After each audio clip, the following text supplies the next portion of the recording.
everyone. Welcome to Clip It, Real Talk. I have two phenomenal influencers on the show today.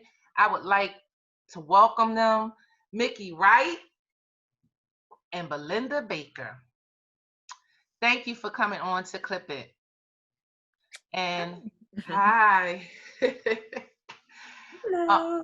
hi. So I want to start with basically Miki. hmm Where can you let us know where you're from? Yeah, I can tell you where I'm from. I can tell you I currently live in Raleigh, North Carolina. I'm Okay. originally from Detroit. I went to cosmetology school in Houston, Texas, and I spent most of my adult life and my career in the Washington, D.C. area. So, Awesome. Awesome. yeah. How about you, Belinda? Where are you I from?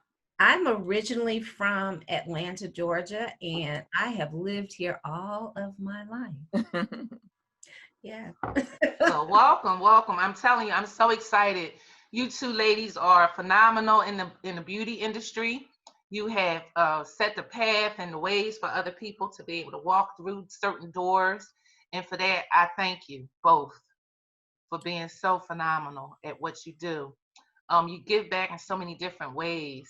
Um, I only know you guys from off of social media, and for that, I'm truly grateful. But I know that we probably crossed paths somewhere, but we're going to definitely make a point to meet face to face and spend some quality time together for sure. Um, Belinda, um, right now that you're not behind the chair, Mhm. what is it that is your passion right now? Well, you know what? I actually I'm still on a 4-year track to Okay. be officially retired from behind the chair, and so I still have one little toe in there. Okay, Yes. but I'm on a journey, and that Yes. journey is taking me to that next, as I call, reposition, Mm-hmm. alignment for what God has for me. And the passion really is the customers, as Okay. well as still within the professional arena, and just Okay. being able to kind of tap into um, people development people development from a perspective of giftings, motivations, talents. How do you take that and how do you scale it for the for wherever you are in your career path? And it's different for us along the way. When we're 20, it's something totally different than when we're Mm-hmm. 30 or 40 or 50, or as I am getting close to 60, but I'm still viable. I still have a lot of information. So now it's the passing on. And what I found is that there's a void with how do for those, as you go through the scaling, how do you find your niche at all of those different areas that feels comfortable for you and you know it's where you're supposed to be? And that's the lane that I find my most passion in right now. Okay. Mhm. Okay. Well said. I also wanted to, let the audience know that as an influencer, Mickey, do you think that the social media and all these other platforms are affecting affecting us or affecting our business in any type of way? Or do you think it's making it better? Because we're from the old school, and I think that passing out flyers and well, let me let you answer that question. Yeah, well, actually, I don't even know if I said thank you for inviting me to be here and Oh, thank you for having both being of us. here. It's like I think this is an awesome format. So congratulations with following your passion and getting this jumped off. Thank So you. as far as social media, it's like I've always been a big believer in marketing and self promotion and making sure that people know who you are and what you do. Mhm. And so, really, for me, social media is just another tool. It should be a tool in our toolbox, not the only tool, even though it's a big part of our lives. And I think if you ask anybody, it's going to be getting bigger versus getting smaller. So I think we Yes. have to embrace it. I Mhm. think a lot of our community, especially, those of us you say are seasoned like us, some have resisted, it's like, oh, I don't want to get on there. Oh, I don't need to do this. Oh, I've got enough clients. But you won't have enough clients if you don't start, if you don't continue to market, because you're going to lose some from, just people moving around, natural attrition, people, you got your salon hoppers and that type of thing. And also, unfortunately, people pass away, and there's just a lot of different reasons that will affect your business, which is why new energy needs to come into it if you're going to stay viable. And so Okay. social media is definitely a vehicle for that and being able to connect.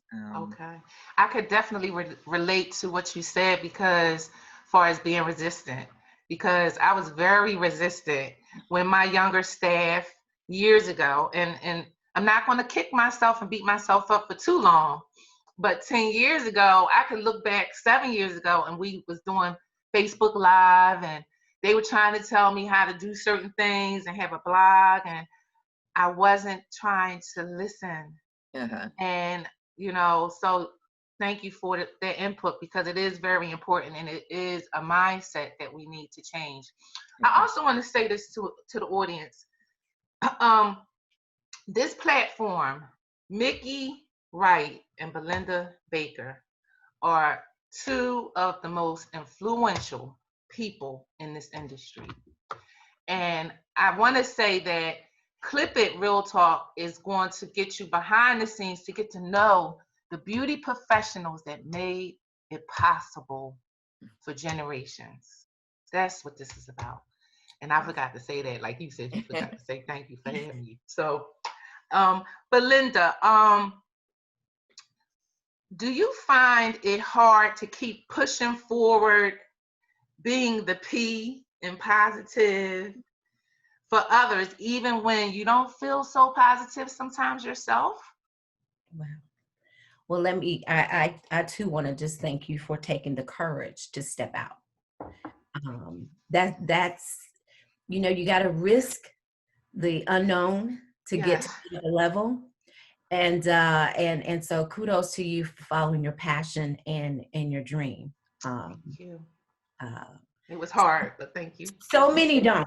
So many don't. And that becomes a problem, because like you said, 10 years later, 20 years later, whether we want to do it or not, or whether we're comfortable with it or not, there is just a certain mandate that happens that you have to kind of go with it, especially as the world is evolving and changing. Yes, it is. So, so that Thank leads you. me into answering the question, Yes. where's that P that comes from, and how does it be positive? I really look at it, Juanita, that I'm true to me. Mhm. And so the positiveness that comes out of me has been there as long as I can remember.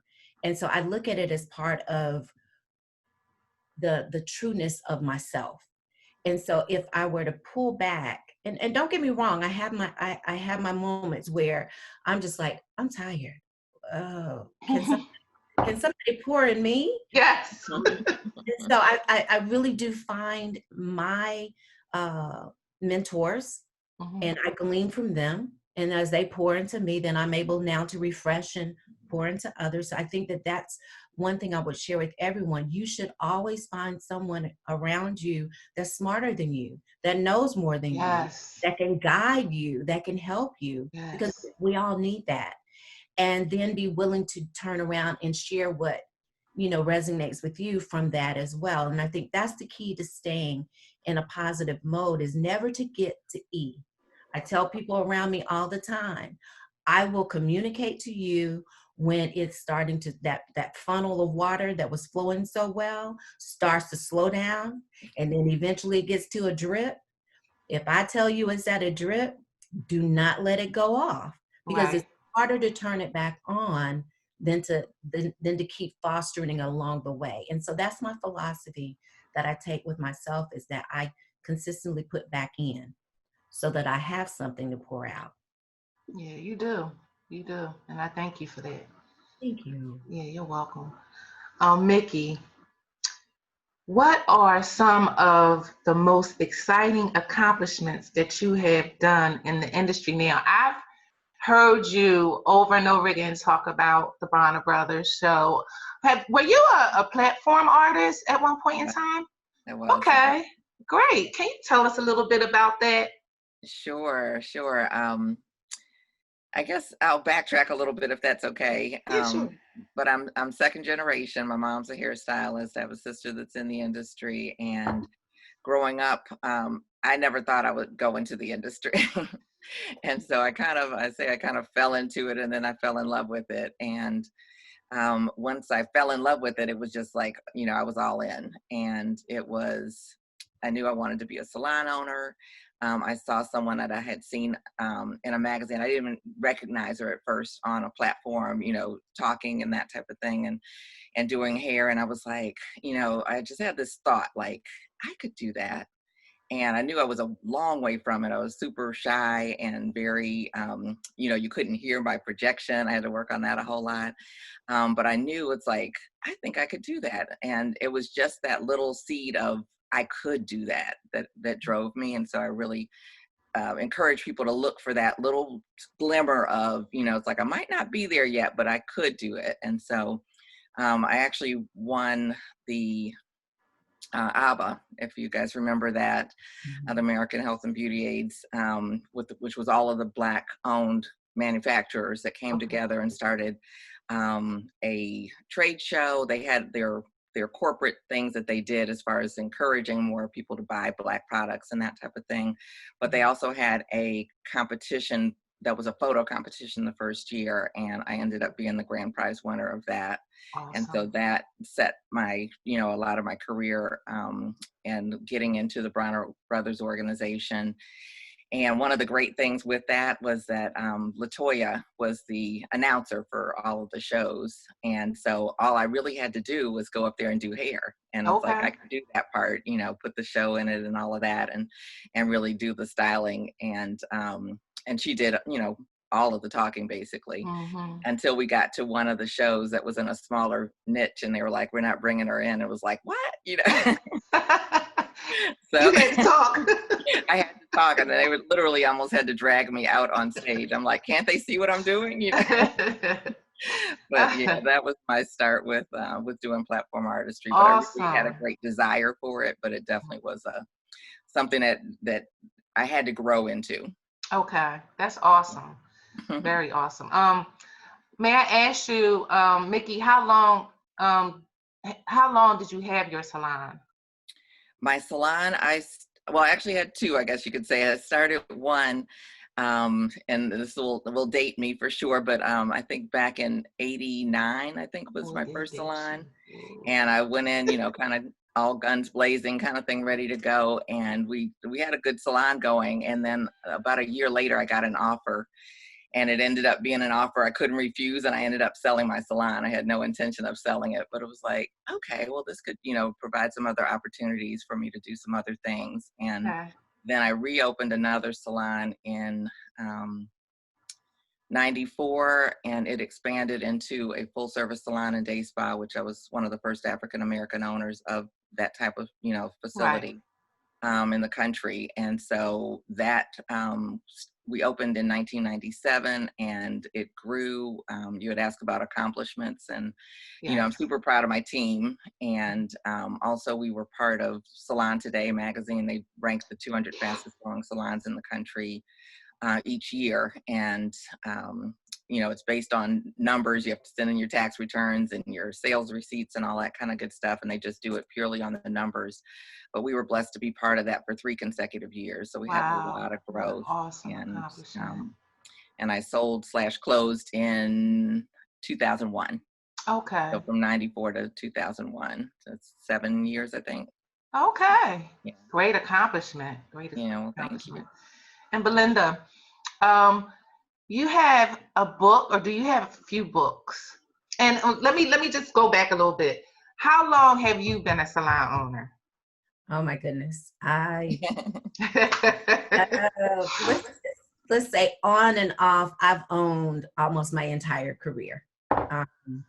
I started though mostly in partnerships, and was a little disobedient to the prompting that God was like, I told you you to do it because I have a very specific vision for you. And Yeah. so along the way, some of the knocks and bumps that happened. So my present salon, I've owned now almost 15 years. Okay. Almost 15 years. And so we've kind of metamorphosized from it being a booth rental environment. It then went totally commission. Okay. And that commission, we've now grown to the salon, a hair loss and wellness center. And then on the weekends, we actually convert the space over and it's actually an event center on the weekends. So the goal was for the actual building to produce income 7 days a week. Okay. Mm-hmm. That's awesome. That's Mm-hmm. awesome. And so you do have a book, correct? I do. I co-authored the Curly Girl Bible. Okay. And it is a book written with my dear friend, Charlotte Salon. And what we saw was the need for a book that dealt specifically with the consumer understanding the professional terminology, but breaking it down to where they could get a better understanding of their textural hair in terms of what products to buy, how is it formed and why does it respond or react a certain way, and how could they learn to love their hair again. Mm-hmm. Yeah. Belinda, do you think that being in love with education and helping others, is certain generations getting away from acknowledging influencers like you guys? Yeah, but I guess Miki, would you like to answer that first, or? Miki, go ahead. Miki, answer.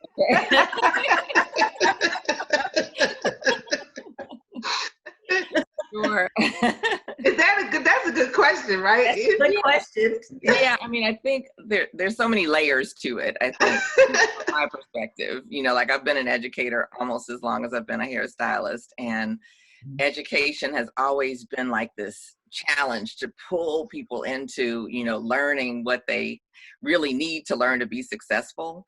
When I look at the Bronner Brothers show, which is where I got my start with teaching, it's like there might have been 40,000 people on the floor. And if you added up all of the people that went to all of the classes, you might have, I would say 4,000 would be on the high side.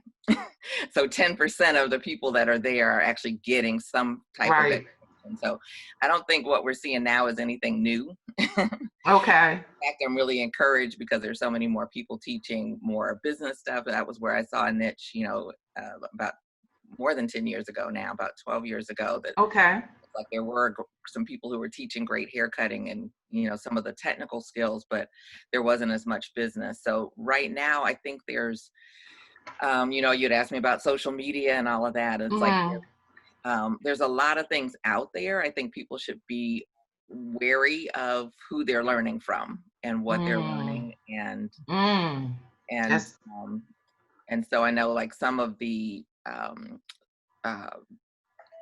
the hair shows are now, I think, basing who they're selecting to educate based on the number of followers, which, in a sense makes sense, but in a sense it doesn't, because it doesn't seem to translate to really good educators when they're actually sitting in front of them in the class. So it's kind of a double-edged sword. I think more people are learning more, but I think that a lot of people pop up and say, oh, I'm an educator. And because they generate a lot of followers, then they're an educator, but they're not really giving people what they need. And so I just say, kind of choose wisely. Yes. And, that's I think very important. You're relevant and have a voice. And I think it's really, honing some of those marketing skills. And just another quick thing, because I know I'm taking a little while, but the number of followers doesn't necessarily translate to the number of people who you are influencing, and people who are clients and people who are paying for education. And that's the same that's true with your salon. Just because your salon has a lot of followers doesn't mean it has a lot of clients. And a lot of people are on social media building up engagement and that type of thing, which is cool. But it's like at the end of the day, how many rear ends are sitting in your chair? That's a great point. Spending money with you over and over again. Right. Well, Belinda, I think she answered that for you as well. Um, we're going to have to try to wrap it up kind of fast. You ladies were phenomenal with answer the questions that definitely is so many more questions to ask, especially women of wisdom as you are. But I wanted to give recognition to Charles Gregory, someone that we lost, someone that's phenomenal, that wow. Now you guys knew him personally, so can we just briefly Miki, because you got a video. I'm going to put that video on my Facebook page. Okay. I mean, so you were interviewed. How long ago was that? That was 5 years ago. I was a little okay. And Look like you guys are having a lot of fun, but I just wanted to at least acknowledge him. Belinda, can you give me a few love words in regards to him? Well, I tell you, Charles was one of those infectious people that you knew when you walked in the room, and when he walked in the room, you knew that he was there, but it was an infectious love for people. Mm-hmm. And he had a desire that he wanted everyone to be able to get the best information, the best knowledge, and he would stay with you to the end to make sure that you got whatever that nugget was that you need. And he was that way every time you saw him. He was consistently Charles Gregory. Okay. Well, he will truly be missed, especially from you guys, because you was very, very close to him. And I'm gonna wrap this up, but Belinda, I definitely want to actually put out there, Miki, and I'm gonna come back to you too, because you have books and you had a teaching last week, and it was awesome. I'm gonna go back because I want to just keep listening to what you were teaching us. Up to Me podcast, Belinda. Yes. Can you just tell me a little, Up to Me podcast, Beauty with Miss B. I mean, I think it goes back to what Miki was saying. The reality is that when we were out there, it really was, some serious physical hustle, grind, get it done, platform artist and educator, and putting all things together. But now there's so many tools and there's so many lanes that you can be in, but they all really stem from my love for beauty, the beauty industry, the beauty professional. And so I was very blessed that the actual producer of Up to Me Radio saw in me a show that, as she sat in my chair getting her hair done, she was like, this is a podcast and you need to bring it to life. We need to talk about the salon conversations. Yes. Brought it to the podcast. And so Up to Me Radio actually hosts my podcast, which is called It Is Our Time. Okay. It is our time. It talks about the influence of the salon and the conversations that we have and how we actually, as a family or a community in the salon, are nurturing and caring for each other, and how we actually help each other on a day-to-day basis. So the podcast itself, It Is Our Time, on up2meradio.com is a new baby. Mm-hmm. I'm going to put all of, if you don't mind, I will put all of that in my caption. Absolutely. Just so that people can really reach out and get to know you and look at everything that you're doing. Okay, Miki, you got a teaching book and you got 3 other books, correct? I have 3 books total, 2 that I really promote. The other one I need to update, and it's really timely for now, is called Seeds for the Future. Okay. And all about putting our ducks in a row, with our health, with our wealth, and a lot of tips. I had a lot of contributors to that particular book, and so it needs to be updated for today's time, and I haven't taken time to do that. But we'll do it. The other ones, the one you were referencing that I taught on is out of the Get More Clients, Make More Money Fast book. It's available as an ebook and has a different cover. And really that's the starting point of everything, is like, if you don't have clients, it's really hard to make money. And I think this time, we're not really focused on, the pandemic that's going on right now, but Right. in this podcast, but it's like, at the same time, it's such a great opportunity to like really assess, where were you before? Because I think the things that worked yesterday may not work tomorrow. And it's like, Right. what are you doing to put yourself in place? And And just keeping it real, like for real. yeah, I think for me, I just wanted to not focus on that pandemic and right. keeping everything real in regards to life itself. And you ladies are phenomenal. And I thank God that he has definitely connected me to you.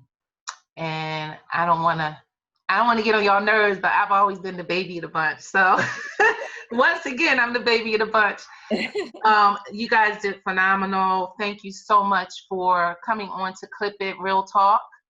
And I want to wish you and everyone else a happy Resurrection Day. Thank you. And Thank God you. bless Thank you. you both. Yeah, it's a wonderful, wonderful thing that you're putting together. So definitely appreciate being part of it. Thank And I you. love the name of your book, Belinda. And I want before we shut down, I want to let everybody know, I want comments in regards to this interview with these phenomenal influencer of the beauty industry. Comments, please. Ask questions. Please subscribe, and please hit the bell on my YouTube station and follow me and follow us. Thank you, beautiful ladies. Talk Thank to you. y'all soon. God All bless. right. Have a great day. All Bye-bye. right. Bye-bye. Bye. Happy Easter. Happy Easter. Happy Easter. Oh.